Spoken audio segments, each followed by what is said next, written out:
Oi, pessoal. Sabe aquela história da escola de gene dominante, recessivo, da genética do Mendel? Pois é.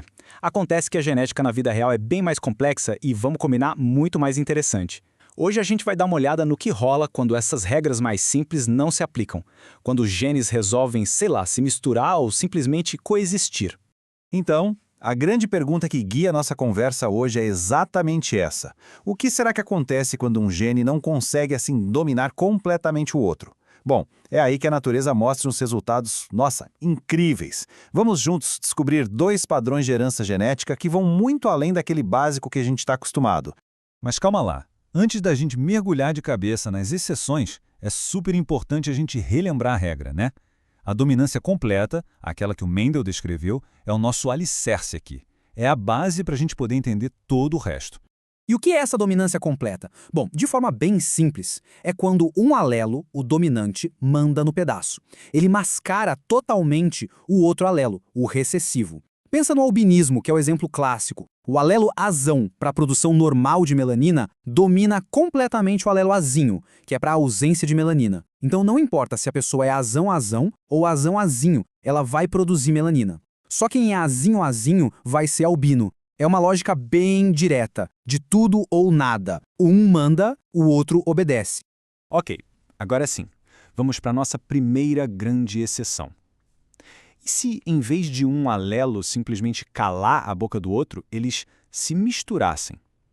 E se dessa mistura saísse algo completamente novo? É exatamente essa a ideia por trás da dominância incompleta. A palavra-chave aqui, gente, é intermediária, é um meio termo. Pensa que você está misturando tinta. Pega a tinta vermelha, mistura com tinta branca, o que dá? Rosa. Nenhum dos dois, vermelho ou branco, domina. O resultado é essa mistura, essa diluição que cria uma terceira característica, uma terceira cor. E o mais legal é que a natureza nos dá um exemplo perfeito que a gente consegue ver com os próprios olhos. A gente está falando das flores. Plantas como a boca de leão ou a flor maravilha são os exemplos de livro didático para a gente entender a dominância incompleta na prática. Bora ver como isso funciona? Então, vamos lá. Imagina a cena. A gente pega uma planta que só dá flor vermelha, genótipo errão, e cruza com uma planta que só dá flor branca, besão. O que a gente espera? Talvez flor vermelha, se o vermelho for dominante. Mas não, o resultado é surpreendente. Todos os filhotes, a primeira geração, nascem com flores cor-de-rosa. Nem uma coisa, nem outra. É que o genótipo errão-besão que eles têm não produz pigmento vermelho suficiente para a flor ficar vermelha de fato. E aí a gente tem esse resultado intermediário, que é lindo, por sinal. Tá, legal. Mas e agora? Fica aquela pergunta no ar, né? Será que as características originais, a cor vermelha e a cor branca, se perderam para sempre nessa mistura cor-de-rosa? Ou será que elas podem, de alguma forma, reaparecer? Bom, para descobrir, a gente só precisa fazer uma coisa: cruzar duas dessas flores rosa entre si. E a resposta é não. Os alelos não sumiram. Quando a gente cruza duas flores rosa, as cores originais voltam a aparecer. E o mais legal é que elas aparecem numa proporção muito específica. Dá uma olhada. Para cada uma flor vermelha, errão, a gente vai ter duas flores rosa, errão, besão, e uma flor branca, besão. Essa proporção, 1:2:1, essa é a assinatura, marca registrada da dominância incompleta. Beleza, já entendemos o conceito de misturar. Agora vamos mudar totalmente o foco e pensar em coexistir. Imagina um cenário diferente, onde os dois alelos são teimosos, sabe? Nenhum dos dois abre mão do seu espaço, e eles decidem aparecer juntos, lado a lado. Bem-vindos ao mundo da codominância. Aqui a palavra de ordem é simultaneamente. É tudo ao mesmo tempo agora. Ao invés de criar uma característica intermediária, como a flor rosa, o indivíduo vai mostrar as duas características originais, ao mesmo tempo e por completo.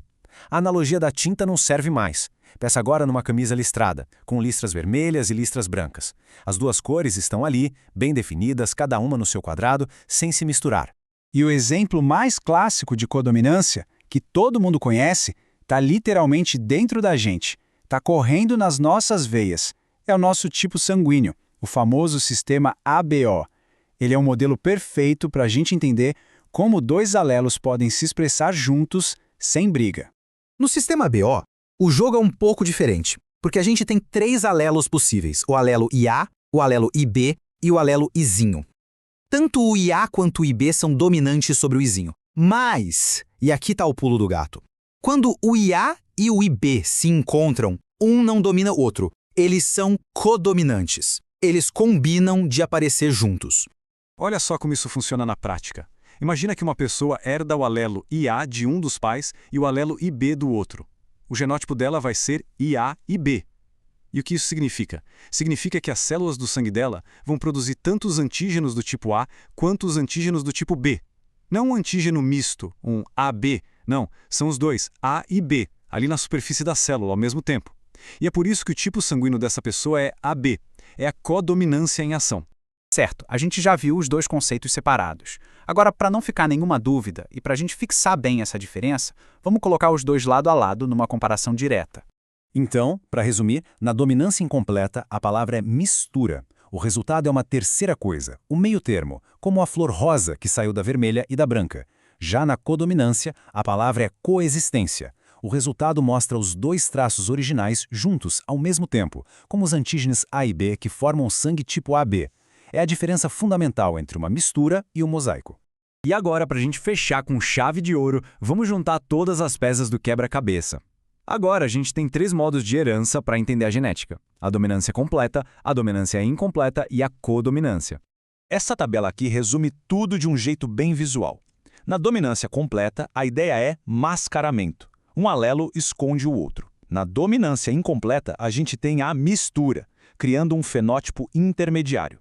E na codominância, temos a coexistência, com os dois fenótipos aparecendo juntos. São 3 mecanismos bem diferentes e cada um deles ajuda a criar a diversidade incrível que a gente vê por aí. E por que isso tudo é importante? Porque isso mostra que a genética não é só uma regrinha de livro. Esses mecanismos são a explicação para a enorme variedade de vida que existe no planeta. Sabe, da cor de uma flor até características super complexas dos seres humanos. É a prova de que a vida, na sua essência, quase nunca segue um roteiro simples e previsível. E para a gente terminar, eu queria deixar uma provocação. Da próxima vez que observar a natureza, sei lá, a cor do pelo de um cachorro, ou até mesmo pensar nos traços da sua própria família, tenta fazer esse exercício. Isso aqui parece ser um caso de mascaramento? Ou será que é uma mistura?